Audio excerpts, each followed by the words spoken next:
हरे कृष्ण। श्रीमद् भगवद गीता की जय। श्रील प्रभुपाद की जय। कृष्ण कृपा मूर्ति श्री श्रीमदे श्री भक्ति वेदांत स्वामी श्रील प्रभुपाद द्वारा भाष्य लिखित भगवद गीता तेना मूल रूपे। प्रथमो अध्याय विषाद योग। कुरुक्षेत्र युद्ध भूमि पर सैन्य निरीक्षण। श्लोक 45। अर्जुनवाच यदि माम प्रतीकारम् अशस्त्रं शस्त्रपाणय धातराष्ट्ररणे हन्तुस्तन्मे क्षेमतरं भवेत्। यदि यो जो माम मने अप्रतीकारम प्रतिकार न करवाથી અશસ્ત્રમ શસ્ત્ર સજ્જ થયા વિના શસ્ત્રપાનય શસ્ત્રધારી ધાતરાષ્ટ્ર ધૃતરાષ્ટ્રના પુત્રો રણે યુદ્ધ ભૂમિમાં હન્યુ હને તત તે મે મારા ક્ષેમતરમ શ્રેયસ્કર ભવેત થશે। अनुवाद। अर्जुने કહ્યું, જો શસ્ત્ર ધારણ કરેલા ધૃતરાષ્ટ્રના પુત્રો નિશસ્ત્ર થયેલા તથા રણભૂમિમાં પ્રતિકાર ન કરનારા એવા મને હને તો તે મારા માટે શ્રેયસ્કર થશે। ભાવાર્થ। ક્ષત્રિયોના યુદ્ધ કરવાના મૂળભૂત સિદ્ધાંત પ્રમાણે એવી પ્રથા છે કે નિશસ્ત્ર તથા યુદ્ધ વિમુખ થયેલા શત્રુ પર આક્રમણ કરવું નહીં, પરંતુ અર્જુને એવા નિર્ણય કર્યો કે શત્રુ ભલે આવી વિષમ સ્થિતિમાં તેની ઉપર આક્રમણ કરે તો પણ પોતે યુદ્ધ કરશે નહીં। તેને એવો વિચાર કર્યો નહીં કે સામો પક્ષ યુદ્ધ માટે કેટલો તત્પર હતો।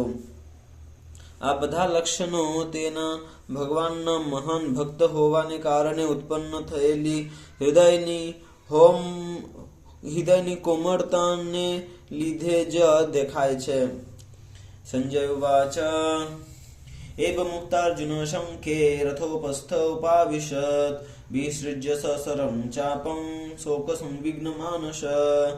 संजय उवाच। संजय बोल्या, एवं ए रीते उक्त्वा कहीने अर्जुन शंखे रणक्षेत्रमा रत्न उपस्थे आसन पर उपाविशत पुनः बेसी गयो। विसृज्य बाजुए मूकीने ससरम बाणों सहित चापम धनुष शोकती संविघ्न संतप्त मानस मनवाड़ो। अनुवाद। संजय बोल्या, रण मैदान में आ प्रमाणे कहीने अर्जुने पोताना धनुष तथा बाण बाजू पर मूकी दीधा અને શોક સંતપ્ત મનથી રત્ન આસન પર બેસી ગયો। ભાવાર્થ। પોતાના શત્રુ પક્ષની સ્થિતિનું નિરીક્ષણ કરવા માટે અર્જુન રથમાં ઊભો થયો હતો, પરંતુ શોકવશ તે એટલો સંતપ્ત થયો હતો કે પોતાના ધનુષ બાણ એક તરફ મૂકી રથની બેઠક પર ફરીથી બેસી ગયો। ભગવત ભક્તિ પરાયણ આવો દયાળુ તથા કોમળ હૃદયવાળો પુરુષ આત્મજ્ઞાન પ્રાપ્ત કરવા માટે સુયોગ્ય છે। આમ શ્રીમદ ભગવદ ગીતાના કુરુક્ષેત્રની યુદ્ધભૂમિ પર સૈન્ય નિરીક્ષણ નામના પ્રથમ અધ્યાય પરના ભક્તિવેદાંત ભાવાર્થો પૂર્ણ થાય છે। ઓમ તત્સત ઇતિ શ્રીમદ ભગવદ ગીતાસુ ઉપનિષત્સુ योग शास्त्रे श्री कृष्णार्जुन संवादे विषाद योग नाम प्रथमोऽध्याय। गीता महत्तम। गीता शास्त्रम इदं पुण्यं य पठेत प्रजत पुमान् विष्णुपदमवाप्नोति भय शोकादि वर्जित। जो मनुष्य भगवद गीताના ઉદ્દેશોને યોગ્ય રીતે અનુસરે તો તે જીવનના સર્વ દુઃખો તથા ચિંતાઓથી રહિત થઈ જાય છે। તે આ જીવનમાં સર્વ ભયમાંથી મુક્ત થશે અને તેના બીજા જન્મ તેનું જીવન આધ્યાત્મિક થશે। ગીતાધ્યયનશીલસ્ય પ્રાણાયામ પરસ્ય ચ નૈવ સંતિ પાપાની પૂર્વજન્મકૃતાની ચ। જો કોઈ મનુષ્ય ભગવદ ગીતાનું નિષ્ઠા તથા ગંભીરતાપૂર્વક અધ્યયન કરે છે તો ભગવત કૃપાથી તેના પૂર્વે કરેલા દુષ્કર્મોના ફળો તેને ભોગવવા પડશે નહીં। मलिनमचनं पुंसां जलस्नानं दिने दिने सकृतगीतामृतस्नानं संसारमलनाशनम्।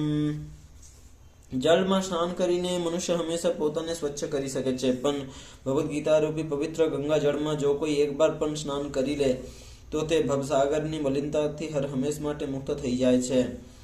ગીતા સુગીતા કર્તવ્ય कि मुन्नि शास्त्र विस्तरे ज स्वयं पद्मनाभस्य मुख पद्माद्मिनिश्रिता।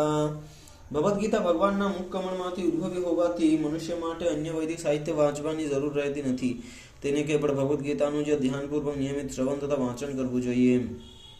આ યુગમાં લોકો સાંસારિક કાર્યોમાં એટલા બધા વ્યસ્ત હોય છે કે તેઓ સમસ્ત વૈદિક સાહિત્યનું અધ્યયન કરી શકે નહીં, પરંતુ આ જરૂરી પણ નથી।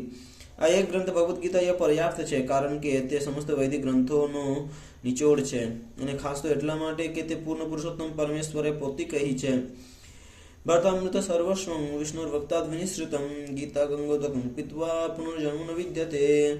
જે ગંગાજળનું પાન કરે છે તેને મોક્ષ મળે છે, તો પછી જે મનુષ્ય ભગવદ્ ગીતાના અમૃતનું પાન કરે છે તેને માટે તો કહેવું જ શું। ભગવદ્ ગીતા મહાભારતનું અમૃત છે અને સ્વયં ભગવાન કૃષ્ણએ આદ્ય વિષ્ણુએ કહી છે। ભગવદ્ ગીતા પૂર્ણ પુરુષોત્તમ પરમેશ્વરના મુખમાંથી નીકળી છે અને ગંગા ભગવાનના ચરણ કમળમાંથી નીકળી છે।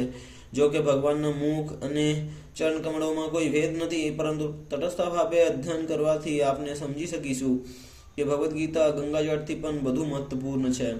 સર્વોપનિષદો ગાવો દુગ્ધા ગોપાલનંદન પાર્થ વત્સ સુધીર ભોક્તા દુગ્ધં ગીતામૃતં મહત। સમસ્ત ઉપનિષદોના સારરૂપ આ ભગવદ્ ગીતા ગાય સમાન છે, અને ગો બાળક તરીકે સુપ્રસિદ્ધ કૃષ્ણ આ ગાયને દોહી રહ્યા છે। અર્જુન બાછરડા જેવો છે અને બધા વિદ્વાન તથા શુદ્ધ ભક્તો ભગવદ્ ગીતાના અમૃતમય દૂધનું પાન કરનારા છે। એકં શાસ્ત્રં દેવકીપુત્ર ગીતમ એકો દેવો દેવકીપુત્ર એવ એકો મંત્રસ્તસ્ય નમાની જાની કર્માપ્યકં તસ્ય દેવસ્ય સેવા।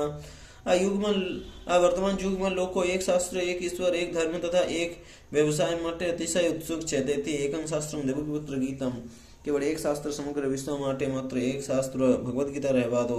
એકો દેવો દેવકીપુત્ર એવ, સમગ્ર વિશ્વ માટે માત્ર એક ઈશ્વર શ્રી કૃષ્ણ હોય।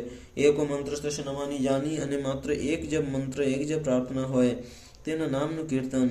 હરે કૃષ્ણ કૃષ્ણ કૃષ્ણ હરે હરે, હરે રામ રામ રામ હરે હરે, અને કર્માપ્યકં તસ્ય દેવસ્ય સેવા, માત્ર એક જ કાર્ય હોય, ભગવાનની સેવા।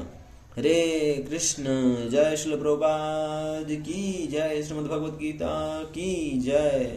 હરિ હરિ બોલ। ગીતા પાઠ ક્ષમા પ્રાર્થના મંત્ર। ઓમ જદક્ષરં પરિભ્રષ્ટં માત્રાહીनं ચ જદ ભવેत् પૂર્ણં ભવતુ તત્સર્વં તત્પ્રસાદાत् સુરેશ્વરः। જય।